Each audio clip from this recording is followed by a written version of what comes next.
Ալիևը իր վերջի հարցազրույցում մի քանի շատ հետաքրքիր հայտարարություն արեց։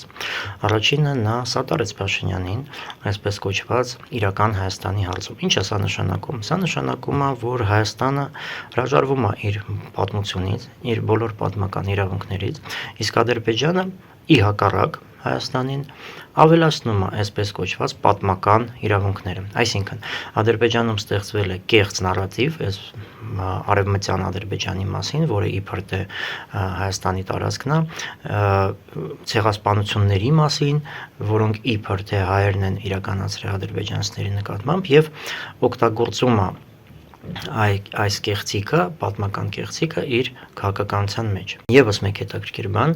Ալիևը ասել է, որ Զանգեզուրի միջանցքը իրականացվում է, որ նա յուրաքանչյուր դեպքում իրականացվելու էր, այսինքն ստեղ ռազմական սպառնալիքի մասին է խոսքը, ու շատ լավ է, որ սա իրականացվում է խաղաղ ճանապարհով։ Եվ ըստ Ալիևի, ոնց էլ դա չկոչվի, էությունը չի փոխվում, դա հենց Զանգեզուրի միջանցքն է։ Ինչի մասին է ստեղ խոսքը։ Խոսքը նրա մասին է, որ Հայաստանը չի ունենալու վերահսկում այդ ճանապարհի վրա, այսինքն Հայաստանի ինքնիշխանությունը այդ տարածքում զրոյացվում է։ Նաև Ալիևը ասաց, որ եթե Հայաստանը հրաժարվի Զանգեզուրի միջանցքի իրականացումից, ապա սա կլինի Հայաստանի համար ֆիզիկական ինքնասպանություն։ Ինչի մասին է ստեղ խոսքը։ Իհարկե, կարելի է ասել, որ խոսքը նրա մասին է, որ Հայաստանը եւս մեկ անգամ կլինի իզոլյացիայի մեջ, բայց հաշվի առնելով ամբողջ իր ճառի կոնտեքստը, ենթատեքստը, ապա որտեղ որ նա ասում է, որ յուրաքանչյուր ժամանակ Ադրբեջանը կարող էր ռազմական ուժով վերցնել այդ տարածքը, որ ուղղակի ցանկացավ դա չիրականացնել այդ բայն ռազմական ուժով, որտեղ կար տարբեր խաղաղ ճանապարհով այդ ամենին հասնել, ապա ստեղ խոսքը իրականում հենց ռազմական հարվածի մասին է, որովհետև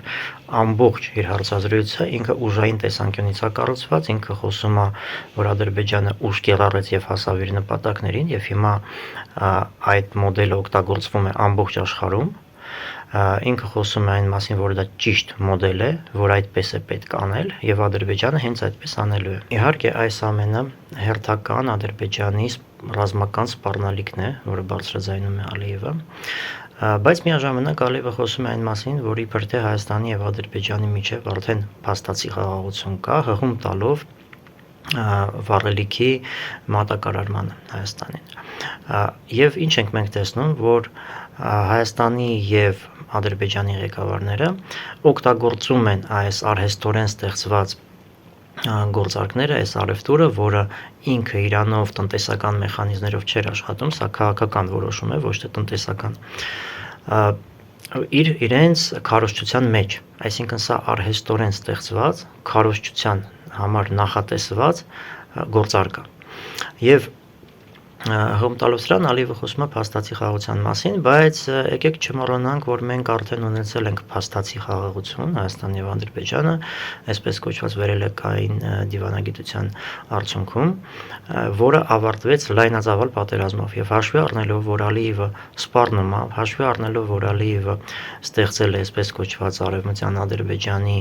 նարատիվը եւ դա արդեն բանակցային սեղանին է դնում, այսինքն ադրբեջանցիների ճակերտավոր վերադարձ եւ այլ, ապա մենք տեսնում ենք, որ այս անգամ եւս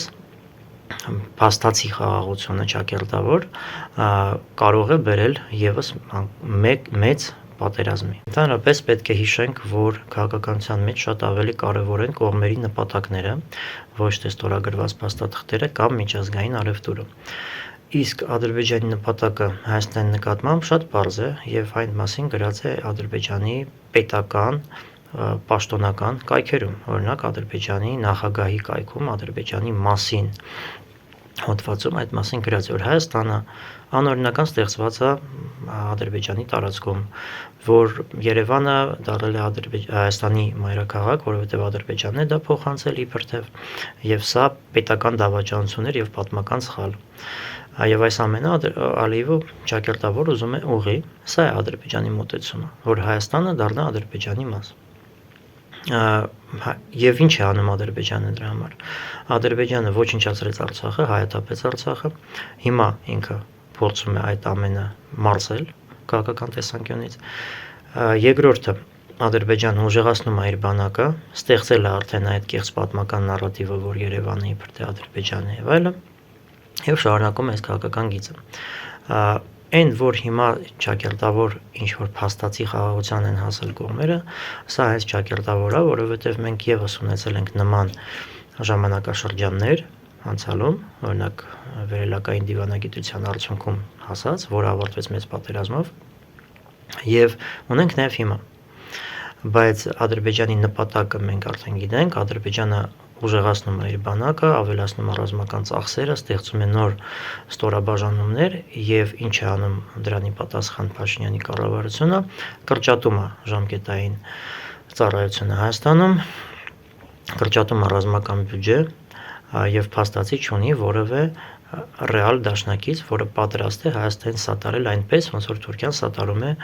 Ադրբեջանին։